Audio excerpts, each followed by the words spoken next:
बदलापूर अत्याचार प्रकरणामध्ये शाळेच्या ट्रस्टीला जमीन, पीडित मुलीचं कुटुंब उच्च न्यायालयामध्ये धाव घेणार, पीडित मुलीच्या आईची माहिती।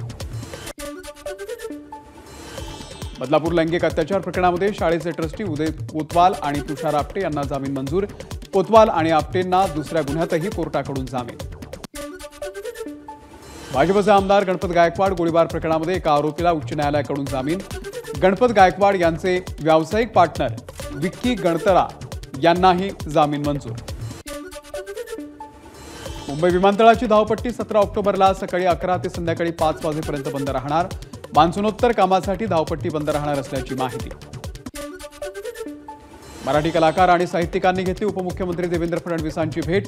मराठी भाषेला अभिजात दर्जा मिळाल्यानंतर फडणवीसांचे मानले आभार। नवी मुंबई बाजार समित्यांमध्ये कांद्याची आवक घटली। 100 रुपयांच्या घरामध्ये आता कांदा जाण्याची शक्यता।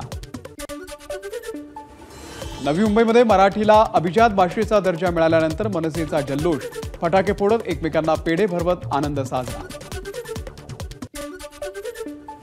ठाणे पूर्वच्या कोपरीमध्ये तरुणाची हत्या करणाऱ्या आरोपींची पोलिसांसमोर शरणागती।